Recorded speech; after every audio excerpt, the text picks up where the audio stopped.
Comment reconnaître les symptômes de l'hépatite B? L'hépatite B est une maladie contagieuse du foie provoquée par une infection virale. Aux États-Unis, le contact sexuel est la façon la plus commune que l'hépatite B se transmet. La sévérité de la maladie varie entre une maladie bénigne de plusieurs semaines à une maladie à vie sévère. Reconnaissant, et les symptômes secondaires communs, rares vous aidera à déterminer si vous avez l'hépatite B. Reconnaître les symptômes communs. Recherchez des douleurs abdominales. Douleur abdominale décrit une gamme de symptômes qui peuvent être soit intenses et aigus, intermittentes, ou ternes dans la sévérité. Vous pouvez vous sentir comme si vos entrailles brûlent, à l'étroit, gonflées. Vérifiez vos mouvements intestinaux. Selle excessive ou anormalement colorée peut indiquer l'hépatite B. Si vous avez la diarrhée ou de sel d'argile de couleur, contactez votre médecin.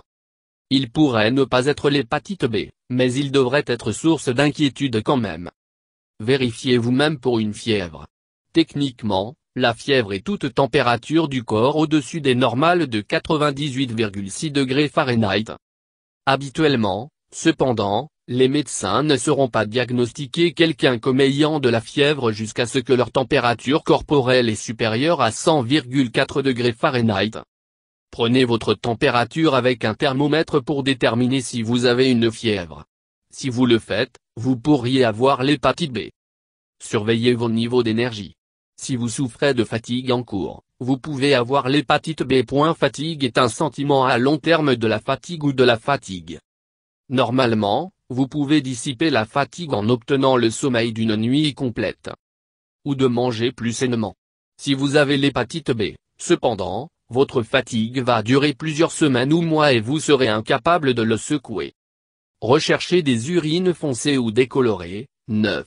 Si votre urine est anormalement foncée, la couleur de cola ou de thé, vous devriez consulter un médecin immédiatement.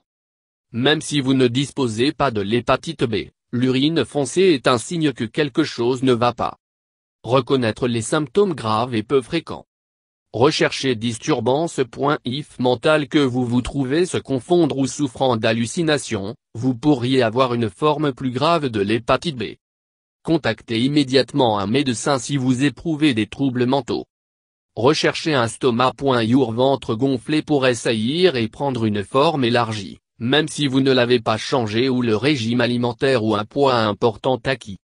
Vous remarquerez aussi un motif en forme d'étoile de veine à travers votre enflé belly. Contacte votre médecin immédiatement si vous remarquez que votre ventre est gonflé.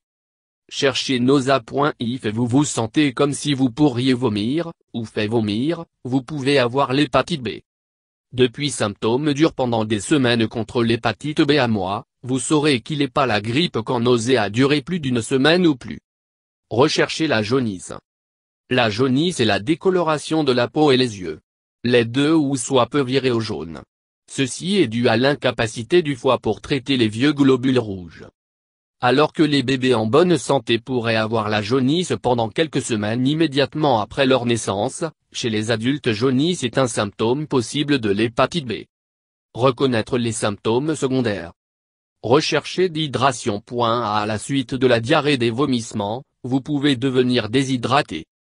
Une incapacité à uriner ou 30 sentiments constants pourrait indiquer vous êtes déshydraté. Essayez de boire autant d'eau que possible pour combattre la déshydratation. Regardez pour une perte de appétit.if et vous vous sentez plus aussi faim que vous avez utilisé vous pourriez avoir l'hépatite B. La perte d'appétit peut être le résultat d'une douleur abdominale, mais il pourrait être indépendant de celui-ci aussi. Surveillez vos habitudes alimentaires et votre poids étroitement afin de déterminer si vous mangez moins avant et, en conséquence, la perte de poids. Recherchez irritability. When vous êtes dans la douleur constante due à un gonflement ou sensibilité abdominale et se sentir mal fatigué tout le temps, vous allez probablement devenir irritable. Vous pouvez avoir moins de patience avec des amis ou des proches et devenir facilement frustré par des situations qui, avant l'apparition des symptômes primaires de l'hépatite B, vous a causé aucun stress. Écoutez vos amis et votre famille pour déterminer si vous devenez irritable, et de surveiller votre propre comportement aussi bien si vous pensez que votre attitude est en train de changer. Minimiser l'hépatite B symptômes. Restez hydraté. Drink beaucoup d'eau pour reconstituer l'eau perdue par les vomissements ou la diarrhée. Jus de fruits, glace, du thé et des boissons pour sportifs sont aussi bons pour la reconstitution de la teneur en eau de votre corps. Soupe et smoothies sont de bonnes options pendant les heures de repas. Évitez de fumer et de boire de fumée. Alcool. Bot et la consommation d'alcool peut mettre en excès la charge de travail sur le foie. Si vous avez l'hépatite B chronique, évitez à la fois pour le reste de votre vie. Si vous avez l'hépatite B aiguë, évitez à la fois jusqu'à ce que vous avez été guéri de l'infection. Ayez une alimentation saine. Mangez un petit déjeuner satisfaisant, mais ne mangez pas trop. Faire les fruits et les grains entiers de la fondation de votre petit déjeuner sain. Plus tard dans la journée, mangez des repas légers composés principalement de fruits, légumes, grains entiers, et de petites portions de protéines maigres. Évitez les aliments transformés lourds dans le sel, le sucre et la graisse. L'intégration de gingembre dans votre alimentation peut soulager les nausées. Ne pas prendre de l'acétaminophène. Tylenol et d'autres médicaments douleurs utilisent l'acétaminophène comme ingrédient actif. Malheureusement, cela peut aggraver l'état déjà compromis de votre foie. Demandez à votre médecin pour des alternatives aux analgésiques traditionnels.